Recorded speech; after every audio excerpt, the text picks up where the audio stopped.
Today, I'm diving into something that I've personally been feeling a lot lately, and that is overstimulation. Not just from the noise in the environment, like the TV, traffic, or people in your life, but the constant flood of text messages, group chats, DMs, emails, Instagram reels, phone alarms, and the invisible pressure to always be on. This morning I was feeling it. So I didn't answer any text or emails, but instead I started purging things from my home and my office space because even physical clutter can often feel like too much. So if you're wondering why you're edgy, anxious, or moody, here is your reminder that we are swimming in stimulation. And while your hormones absolutely play a role in your symptoms, so does the environment that we are living in every single day, the chaos that, quite frankly, we have normalized. So let's dive in. We're living in a world that's become addicted to stimulation, and then we wonder why we're anxious, moody, unfocused, or exhausted.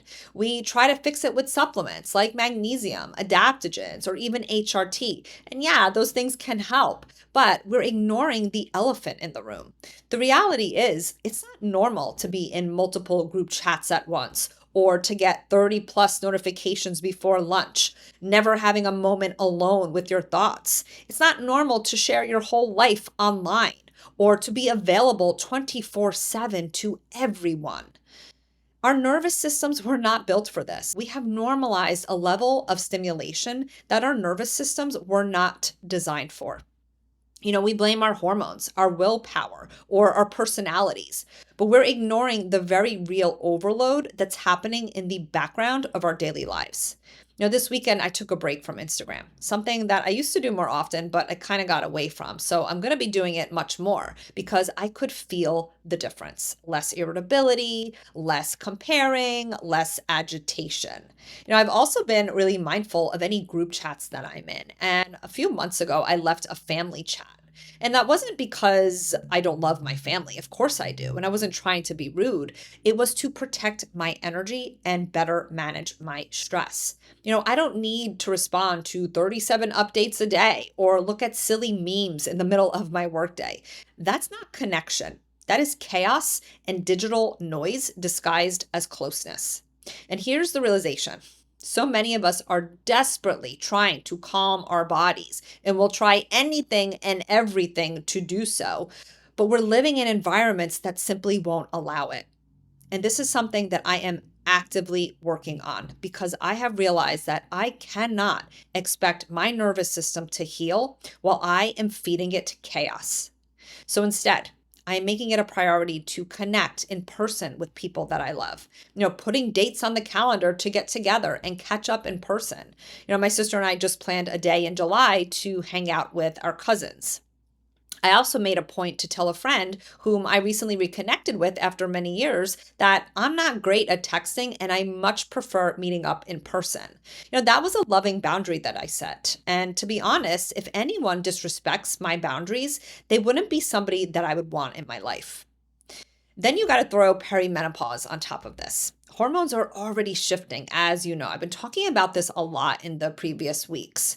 Progesterone dips, estrogen fluctuates, and your stress response gets more sensitive. When you are overstimulated, your body is constantly pumping out cortisol and adrenaline. And when your body is already struggling, this nonstop input becomes too much. It's like adding fuel to the fire, and you can feel it. You can't sleep. You snap at the people you love. You feel wired and tired all at once. You're constantly on, but you feel exhausted. You're moving through the motions and almost become apathetic. Your body is changing. You're feeling inflamed. And this is where women start to think that something is wrong with them.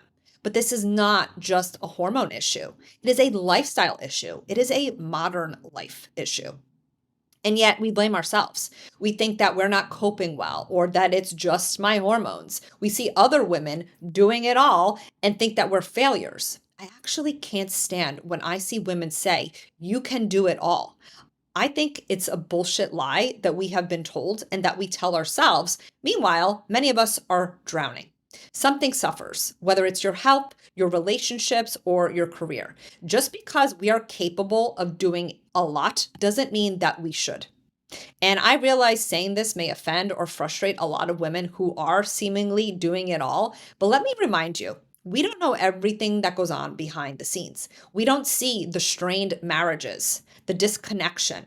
We don't see the inflammation in their bodies, the weight gain, the sleepless nights. We don't see how much stress that they have in their lives.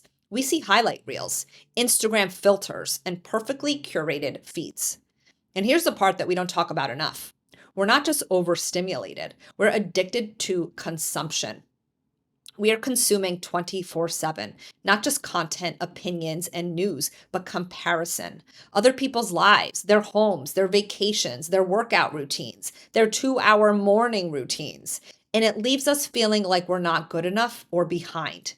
We scroll, we shop, we consume. We fill our homes with stuff that we don't really need, and then feel anxious and overwhelmed by all the clutter. So then what? We purge, we organize, we buy new storage bins, but really, we're just trapped in a loop of too much. And what's crazy is that we keep chasing more. The bigger house, the better car, the next thing that we think is going to make us happy, but it won't. Then there's the oversharing. So many people feel the need to share every moment of their lives on social media, every detail, every meal, every thought, every accomplishment. And for what? To be seen, to be validated, to prove that we're doing great. In midlife, all of this becomes exhausting. The pressure to constantly upgrade our home, our clothes, our routines, it never stops unless we stop it. So I'm asking you a hard question today, and maybe it's one that you've been feeling. When is good enough finally enough? Because all of this, it is costing us our peace, and it's draining our bandwidth, our hormones, and our joy. So what do? How do we protect our peace in a world that profits from stealing our attention? Here's what I'm personally working on, not perfectly, but intentionally, and I hope that it inspires you. Phone boundaries. I keep my phone charged in another room at night. No phone in bed at night or first thing in the morning either. I have notifications turned off. No pings, no banners on my phone or my computer. Even if it's important, it can likely wait 30 to 60 minutes. And if somebody has an emergency, well, they can call 911. I'm taking breaks from social media. I mentioned how I took a break from Instagram this weekend and how wonderful that was. So I'm starting to take a day off or weekends off or even just several hours and not checking multiple times a day. My brain and nervous system needs that break, and I'm going to guess yours does as well. Especially right now. There is so much political unrest, and I'm being very mindful of what I expose myself to. I'm leaving or muting certain group chats, especially the ones that drain me. It's okay for you to step away. It's okay to set a boundary. Maybe you're in a family chat and you like checking in with others, but maybe you need to create some parameters around it where you only check it at certain times of day. Maybe you have it muted so that you're not getting those constant dings and notifications. I can't stand it. I know that other family members can. There's several of us that have left. I just don't feel the need to be in constant communication with other people. It's not something that we have ever done as humans. So why would it benefit us now? The other thing is unfollowing. I unfollow a lot of accounts online that overstimulate me, that are fear mongering, if they have black and white thinking, if they think that their way is the only way, or if they do bring a lot of politics onto their feed. When we're following hundreds or thousands of people, that just creates more confusion and more overwhelm. So I suggest really taking a look at who you're following, and if they don't resonate with you, simply unfollow. Then there's white space. I have been blocking time out every day with no input.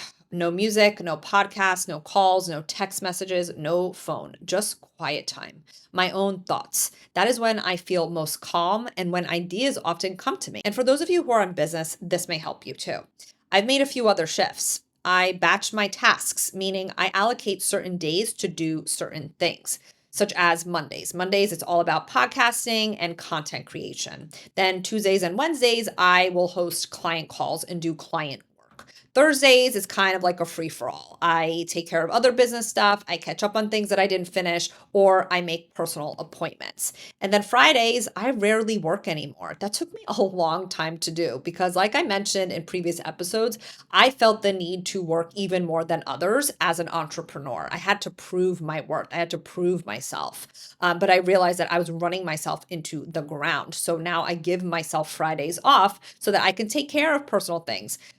There's so much that needs to be done just in my home, right? There's laundry, cleaning, food shopping, meal prep, taking care of the dog. So I need a day to do that without cutting into my weekends. I also cut back on how often I email my community. I used to send 3 emails per week, and now it's just 2 or just 1 if you're not on the podcast email list. If I'm in the middle of a promotion, yeah, there may be a few more emails that go out, but I couldn't keep up with all the emails myself. And I kept thinking to myself, if women in my community are overstimulated, is it truly helping them to send 3 emails per week? I actually asked my community this and received many lovely responses from women telling me that they really look forward to the emails, but appreciate 2.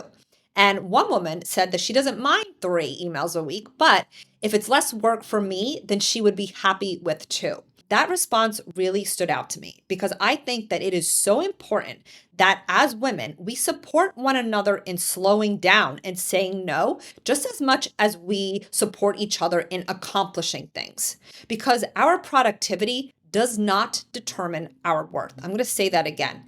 Our productivity does not determine our worth. And yeah, I know some marketing coach out there may hear this and tell me that I'm doing it wrong and that I need to be posting every single day, multiple times a day, or sending daily emails, but I refuse. And honestly, I am done listening to people who tell me that I have to constantly push, produce, and stay visible at all costs. I'm listening to my gut, my nervous system, and my heart. Less output, more intention. So if you've been feeling irritable, overstimulated, snappy, wired but exhausted, it's not just you, and it's not just your hormones. You are living in a world that rewards overstimulation and shames rest. We've accepted this fast pace as normal, but we don't have to keep participating in it. And your body, she's wise. She's telling you that it is time to unplug more often. So let this be your reminder to opt out when you need to. You don't have to be available to everyone all the time to be a good person. Midlife is such a powerful time to reclaim your peace, but only if you decide to do that. So if you're nodding along thinking, yes, this is me. This is speaking to me. I need a reset. I want to slow down. I want to do less. That is what we help you do inside the Perimenopause Method. It's not a quick fix program or another course that you're going to buy and never complete. It is a 4-month deep dive where we help you adopt a different lifestyle, one that supports both your physical and emotional health. We help you get comfortable setting boundaries, making self-care non-negotiable, and finally listening to what your body has been trying to tell you for years. Instead of guessing or buying random tests and supplements off of Instagram, we use real, targeted testing and expert coaching so that you know exactly what to do to support your hormones, your minerals, your metabolism, and your nervous system. You don't have to live in reaction mode anymore. We will help you feel your best without the overwhelm. So check out the link in the show notes to learn more. Thanks so much for listening today. Please share this with a friend who needs to hear it or your community, and I will see you next time. Hey, before you go, if you're resonating with this podcast and realize that your symptoms are anything but normal, my comprehensive program, the Perimenopause Method, may be a great fit for you. My team and I help women in their mid-30s to early 50s improve symptoms such as fatigue, disrupted sleep, anxiety, erratic moods, bloating, and much more. We do this by utilizing advanced testing, a personalized plan tailored to you, women's health and hormones education, and ongoing support so you never feel alone and you get results. If you're ready to commit to your health and feel like yourself again, but even better, check out the link in the show notes to learn more about the Perimenopause Method. The information provided is for educational and informational purposes only. I am not, nor do I act as a doctor or any other medical professional. I am not providing healthcare, medical services, or attempting to diagnose, treat, prevent, or cure any physical, mental, or emotional disease or condition. The information shared is not intended to be a substitute for the professional medical advice provided by your own medical or mental health provider.